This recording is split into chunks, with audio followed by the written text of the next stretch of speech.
Welcome to the Operator's Dilemma, where we bring you insights from the best operators in tech. I'm Chris Bergner, head of finance and analytics at Equals, and today I'm joined by Gusto's head of corporate finance, Rohit Divate. He's here to talk to us about Gusto's headcount planning process and an Equals template he built to show how you can track your headcount throughout the year. Thanks so much for joining us today, Rohit. Thanks, Chris. Happy to be here and have the opportunity to speak to you and all the operators that are listening. Yeah. It's been a lot of fun working together on this one, so I'm excited to get the conversation underway.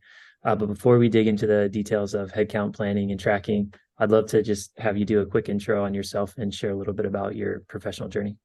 So I've been the head of corporate finance at Gusto for the last 6 years. Been really lucky to be part of this journey where we've 10x'd in revenue from 50 to 500 million since I joined. And we serve over 300,000 businesses on the best kind of people platform for payroll and benefits and other products.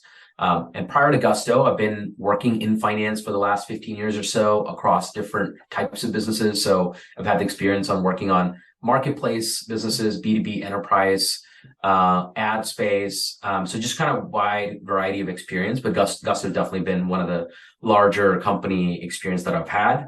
And I've seen finance kind of become a very important part of company building, and we're pulling in finance early and earlier, getting deeper and deeper. So really excited to kind of have this conversation about annual planning and headcount planning with you. Yeah, thanks for walking us through that pretty amazing journey through the career, and especially some of the growth trajectory you've been able to see at Gusto. I've been a fan from afar watching, and it's been neat to see. This conversation is very timely. We're recording right now in October, so every company and team across the tech ecosystem, I'm sure, is thinking about annual planning and headcount planning. And I'd love for you to just give us a quick walkthrough of how does planning work at Gusto? We touched on a lot of this in the blog post, but a good refresher as we get into this here as well would be helpful.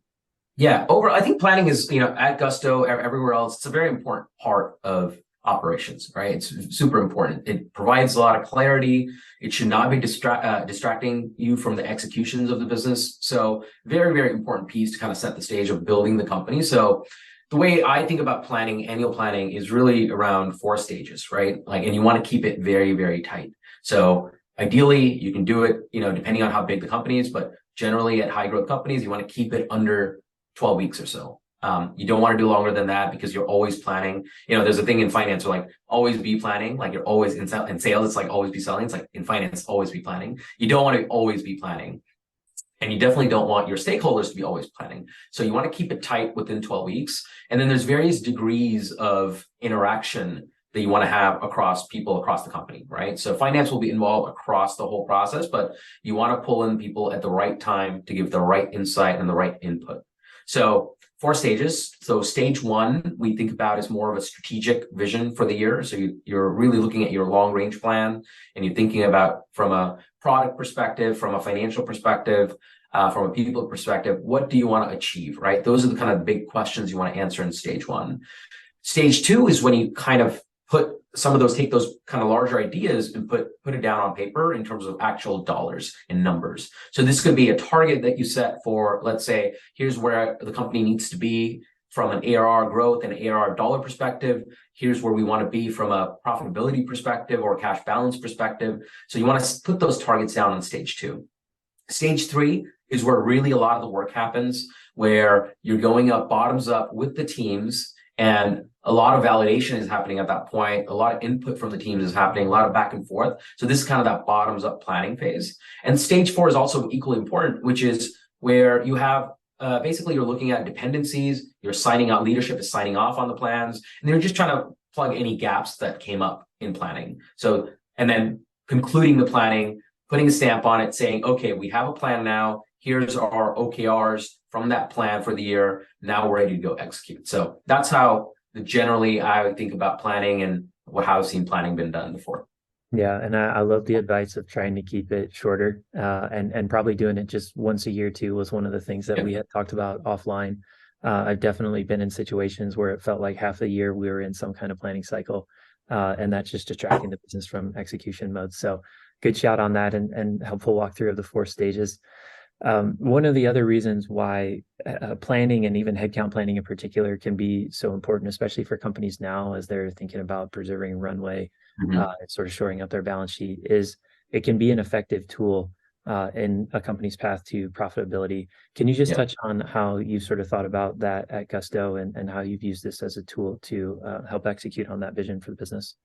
Yeah, certainly. I think the way I think about, this topic of getting to profitability, like that's a destination that you want to get to. You don't just get there by accident. So there's active things you have to do, and not just in finance, but the whole company has to execute. But the way I think about this is like at a kind of like the long range planning that you do at a very high level is the compass, right? It tells you here's where we should be going. We're looking at comps.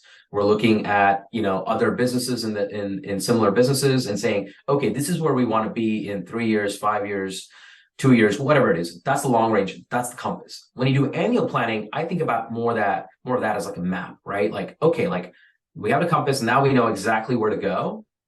We still haven't figured out how to get there. But when you do the monthly forecasting, when you do the execution, that's your GPS. Now you're navigating that map. You're trying to get to that destination. And I come back to this all the time. It's like, plans you can set, but execution is everything. If you don't have good execution across the board in the business, like you're not going to meet your goals. So that's how I think about annual planning playing a part in being cash flow positive for a lot of tech companies, or at least reducing burn for a lot of tech companies. It's like you need to have a plan that you can execute against to get there. Without a plan, you're just kind of flying blind.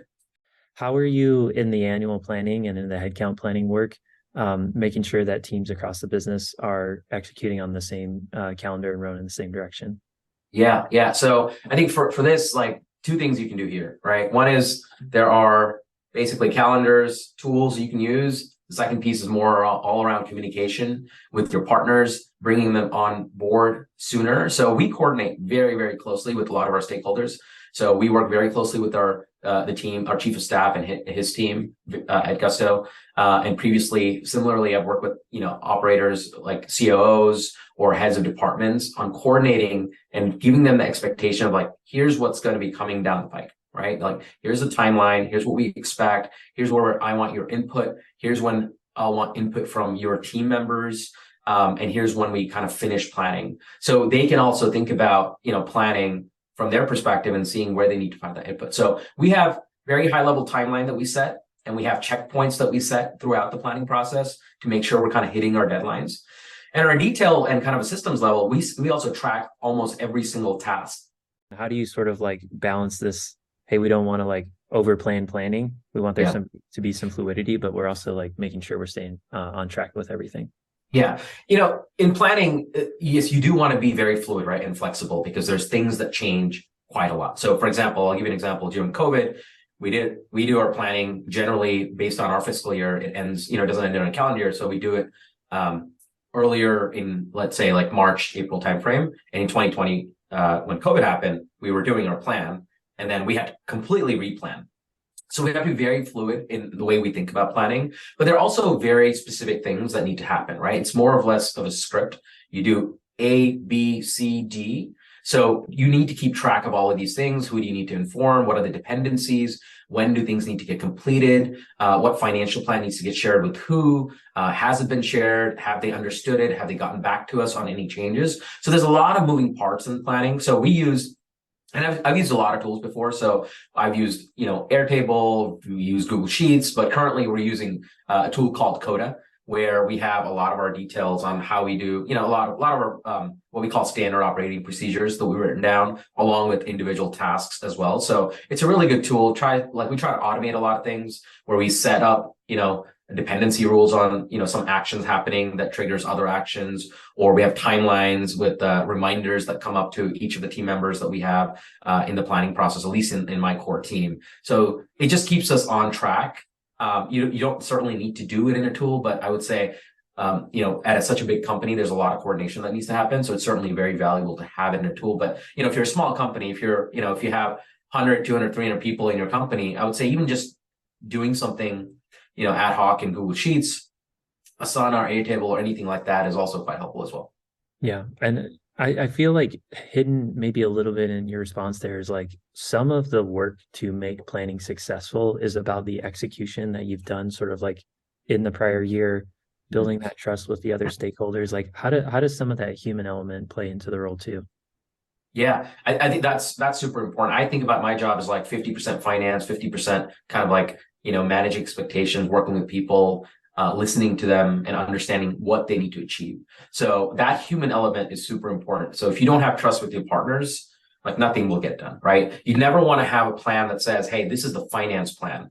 You always want to have a plan that says, this is our plan.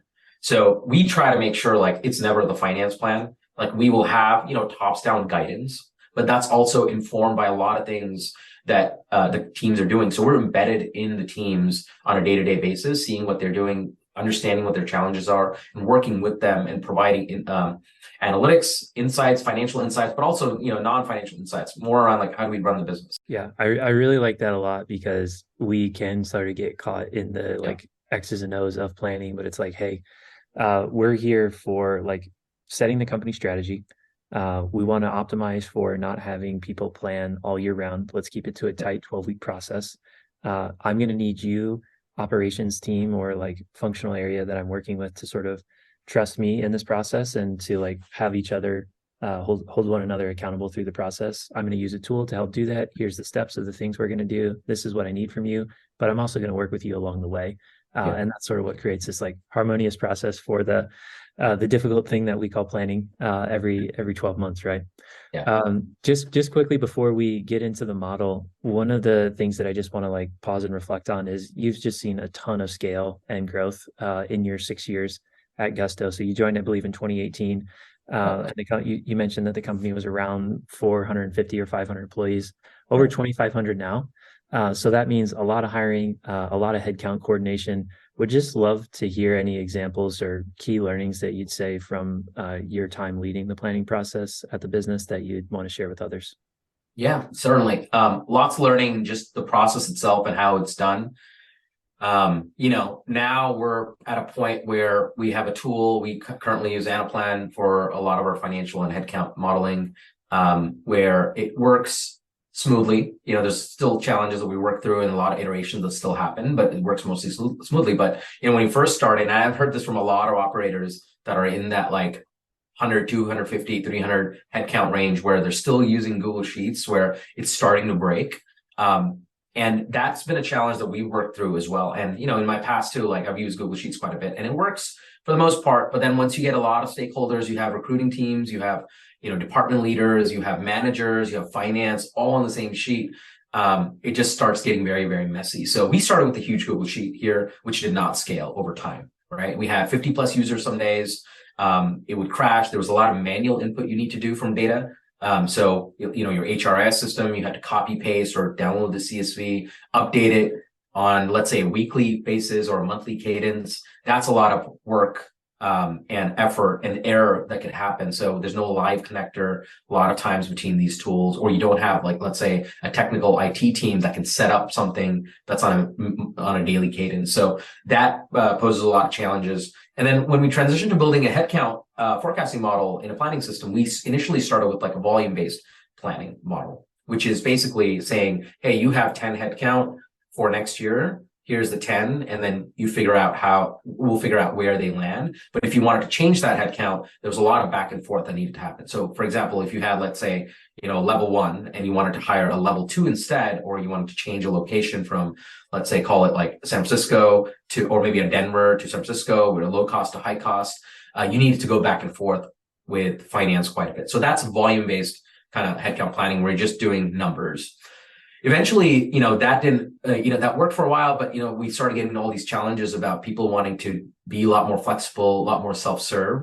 So we transitioned to dollar-based, where now you think about, resourcing from a dollar perspective. It really helps understand, like it really helps the partners fully understand all the movements that are happening, right? And they have flexibility to hire within those dollars without going back and forth with finance or other stakeholders.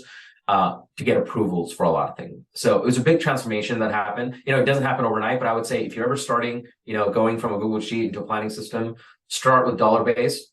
It's not as much more additional work, but it really, really helps you be flexible. It helps you, your department leads that you help support be a lot more self-serve. So it kind of reduces the burden on the finance team as well on the back end. Yeah, that just seemed like one of those everyone wins situations. Less time for finance to be spending time in approvals, clear distinction and sort of correlation between what I'm trying to do in my scenario planning, between my budget, as opposed to trying to say, like, how do heads translate into dollars? And Right. then even back for the finance team too, to translate that live to, well, this is the P&L impact that I'd expect to have. Stakeholders feel empowered to run their business. Finance can remove itself from a somewhat redundant process. Really like Yeah. that a lot. Yeah. Okay, well, that was a great overview on everything. Thanks so much for walking us through that, Rohit. I thought now would be a good time to just give folks a quick primer through the model. And as you're pulling that up now, one thing that I just like to call out to folks as we go through this is any numbers that you see are going to be dummy data. It's just meant to be representative of what the process might look like when you're sort of doing this on your own. All right, let's get started here. Yeah, I'll just preface this with saying this is not how, we have it fully built. This is this is a high level model, right? Like the way we do it, the way I've built it at Gusto is a lot more detailed, but this is a really good primer to get started on dollar-based planning. And I think building this was a lot of fun in Equals. Like I have to say, like it was very easy to do and intuitive. So really excited to share this. So shall we get started on, what this is and the summary? Yeah, let's do it. And always appreciate the equal shout out. Thank you. Yeah. So I think let's get started here. So there's a whole bunch of different tabs down here, but I'll talk about what the purpose of this model is, right? Like we talked a lot about annual planning. We talked about headcount at a high level. This is where I think a lot of the magic happens, where if you put yourself in the seat of somebody in finance or a department lead, you come in here, this is where you see your resourcing, right? And at most companies, 70 to 80% of the cost is in headcount. So workforce planning, or what we call headcount planning, is super, super important piece. And having a dashboard that shows the information on somewhat of a real-time perspective where you can see all the details is super important. So this main dashboard has a couple components that I'll go over. At a very high level, this is probably the most important piece that we have here, which is where are you from a plan perspective? So remember when I talked about volume-based? The volume-based only could tell you where you were from a headcount perspective, right? Just numbers. But in a dollar base, you also look at volume, but you're primarily looking at the dollars. That's what you care about the most, right? So you're looking at your plan of headcount, total dollars, run rate dollars, where you exit the year, also a very important concept. And you're looking at your forecast and the variance. And you can immediately tell, are you ahead? Are you behind? Do you have a lot of room? You don't have a lot of room. Do you need to slow down or do you need to accelerate hiring? So very quickly, you can tell what's going on. The next piece here is really looking at a lot more of the walk of that headcount throughout the year, right? You start with the beginning of your headcount, your additions, which is new hires. You have accepted non-starters, which are people who accepted but not yet started, and any open requisitions. Then you have your subtractions, which is your attrition that happens. So, and then you end up with your ending headcount, right? You're starting, you're ending in that month, and your plan, and then you have your variance. So you can easily tell what's going on throughout the year, when people started, when people have left. And this is a quick chart that kind of just shows that information that I just talked about. What we do, and a lot of companies will be doing are doing, is you actually have this fully connected to the HRIS system so that you actually don't do a lot of the forecasting in the tool itself here, where you're entering, let's say, information of who's starting or people that are starting or open positions that you want to open in the HRIS system natively. And we have the data coming in on a daily basis. So for when I look at this now, I don't necessarily have to enter in information. Everything just kind of happens on the back end, and I can just look at the summary here. And my HRIS is a source of truth for a lot of the information that comes in. So it's really both. You can do it both ways, right? Like earlier stage, I think it's better to just put that in manually. You can edit it, but as you get bigger and bigger and more headcount, a lot of coordination needs to happen. You kind of let the back end, the source of truth, HRIS system, kind of run that forecasting methodology for you. Yeah. But there's also things you can do in here, so which I'll also talk about, right? So let's get into like what can you do in this model that you might not want to put into your HRIS system right away. So we have something here called the brainstorm input section, which is where you'd want to forecast, if I were to do X, Y, and Z for a role, what would that look like, right? So this is a simple trigger. I have 0 and 1, right? 0 means you take that out. 1 means everything comes in. Here you can kind of test things out. So for example, like I have this, and let's say I have sales this person that I want to join in August of 2023. And maybe I started with like, level 1, but now I want to consider, okay, what would happen if I, instead of level 1, I put them in as like a level 4, for example, right? I do that and immediately you'll see changes happening here. And this is the power of, I think, a dollar-based system. Is before you would have to kind of go to finance and say, hey, I want to change somebody from a level 1 to a level 4. Can I afford it in my plan? Can we do it? Can we not do it? Now you can kind of do that yourself, right? You can have an operator come in here, edit that, and as long as it kind of fits, it fits, right? If it doesn't fit, that's a conversation you need to have. But if it fits, they can do it. They're empowered to kind of do that and make those changes. Yeah, that's great. And maybe we just show a quick piece on how the department level input works too. Yeah. So this is a dashboard that we've set up as a company-wide input. But here in this department input, you can also filter down to different sections. So for example, I'll do sales here, right? Enter in sales. So now this is very specific to sales.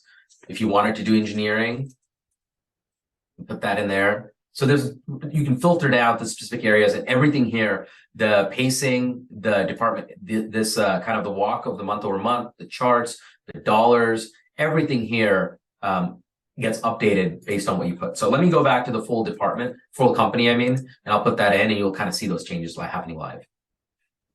Yeah, really, really like the way to be able to drill into specific detail here and have this kind of like brainstorm section off to the side so that if any functional leader wanted to come in and plan across a couple scenarios, they're able to do that. I think it'd be nice to do a quick check on some of the data tables and what they represent, either in like a manual construct or how you'd set those up in the HRIS system. Yeah, sure. Let me do both actually. So let's go from the summary to the pay table, the next tab over here. So this is a simple pay table. I think you can either set this up here, you can bring it up from your HRIS system so that it automatically updates.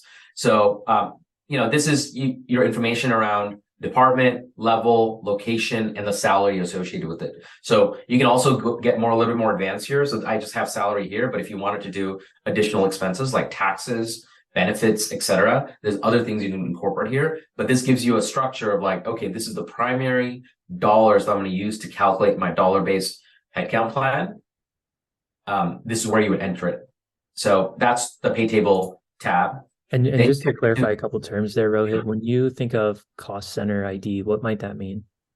Yeah, this is just the cost center ID that's related to the department. I think a lot of ERP systems will have an ID, like a unique ID associated with the department. So your department name could change in the future, but your cost center ID remains static. So it's just something that we use. We key things off of the cost center ID generally to keep things static. So if let's say engineering changed to engineering and design, for example, or product change to product and design in the future, it might break things, but the cost center ID might remain the same. So that's kind of it's a unique ID for a department name. Great. And then on the leveling side, I'm familiar with using Radford at Intercom. Is that similar to like what you think about for leveling here? Yeah, and this is very dummy data on level 1 through 7. You can do any kind of levels that you have in your own company, but yes, Radford, Compensia, these are all kind of information that you would use to kind of build a level. If you don't have one, you would use that to build kind of leveling structure in your company, and this is what you would input here. But this can be anything. You can even have L1, L2, L3. It doesn't have to be just 1 to 7. So it's just giving you, basically what it's trying to do is give you different costs by different levels here. Perfect. Thank you.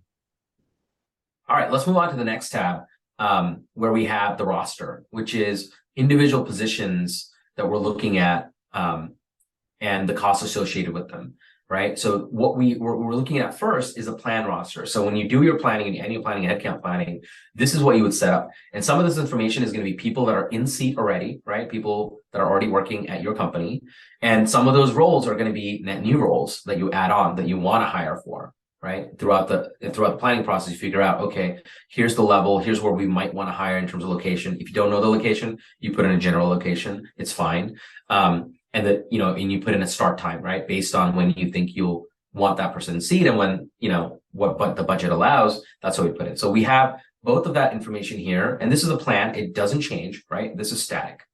The next tab is something that changes on a real-time basis on either daily, monthly, however you want to update your information from your HRIS system, or you want to bring that in, right? So this is, again, people that are in seat. There are open roles in here. There are people that have joined but have accepted but not yet joined. There are terminations in here as well. So this is just kind of think about this like a dump of your like HRI system. So everything that's going on, you want to use here. And this is what drives kind of that forecast piece. The next is what we talked about, the roster. So we go back here, the brainstorming piece. This is just pulling in data from here, and some of the calculation is happening in this back end. You can definitely, like, we've done 20 placeholders here, but if you want to expand it more, you can certainly expand it. But this just helps with the calculation of the brainstorming piece. So once you've done the brainstorming, what do you do after, right? Like once you say, okay, I want to hire, like I want to add these 11 roles. So you might want to say, okay, let me take these and let me open these positions in my HRIS. So now they show up in my roster, and then you can just kind of remove them from the brainstorm area and use that for, new brainstorming that you want to do. All right, that's the brainstorming piece. Final tab here is the control tab. I think a lot of finance people are used to this, which is, you just want to have some clean data, clean way for input. If you're, inputting levels, if your levels changes, locations change, we have some details here about location salary multipliers, for example, baseline salary. If you wanted to use attrition rates, you can use that too. We just have some like set up here. But this is where you want to control a lot of things instead of in the individual tabs. It's just good hygiene to have a control tab. So that's the overview of this model. Chris. Yeah, that was a great walkthrough. Thanks for taking us through that. Just curious, how are you sort of operationalizing this model throughout the year? Like, are you doing weekly check-ins with recruiting, monthly check-ins with your functional department heads? Like, what does some of that look like? Yeah, so we look at this, finance looks at this multiple times a month, right? We're just, keeping track of things, there are movements that are happening, but the recruiting team uses it quite extensively. We have our department leads or managers using it quite extensively as well. So they might come in here once a month, right? When we do our budget versus actual, this is certainly when they come in, they're looking at what happened throughout the whole month, how many net new ads we had, or how many gross new people ads we had, how many attrition we had, how many net new headcount were added to my team, what are the movements that are happening, somebody had traded, let me open up a backfill. So a lot of these decisions get made in this dashboard that we look at. And finance is constantly looking at this dashboard to make sure, are we pacing the right way in our headcount? Are we ahead in our forecast? If the forecast looks, for example, most of the time, everybody wants their open headcount to start yesterday, right? But that's not actually something that, is in reality is not going to happen. So we also come in here and say, okay, somebody has put in X, Y, let's say like, we're in October now, like October as a start date for this role. Realistically, I don't think it's going to happen in October. So I might move my forecast for some roles into November, December, January, based on like hiring expectations. So you're kind of adjusting that as well. So we're in here all the time. Leaders are in here all the time. The beauty of building it in kind of the dollar-based ways, it's mostly self-serve, right? You still want to have that conversation on a monthly cadence, but it's mostly self-serve where you don't have to necessarily go and ask finance like, hey, what is my headcount dollar? Can I do X? Can I do Y? They can kind of look at it on anytime that they want to. We have our data coming in on a daily cadence in here from my HRIS system. So our information is just fresh all the time. Yeah, that's great. I'm sure before having it linked to the HRIS system, it was some like weekly review of this and having to go in and manually update, which, like you said, is okay if you're an earlier stage company. You shouldn't be going through that whole orchestration process up front. This has been a super helpful overview on the planning process, a great walkthrough of the template and the model here. So thanks for doing that. Before we wrap, I just wanted to see if folks want to continue the conversation. What's the best way to get in touch with you? Yeah, you can find me on LinkedIn or on Twitter, active on both. So shoot me a message. Okay, great. Yeah, we'll be sure to link to the blog post, to the demo, your social channels as well. And just wanted to say thanks again for walking us through everything here, Rohit. Definitely, Chris. Thank you so much for having me.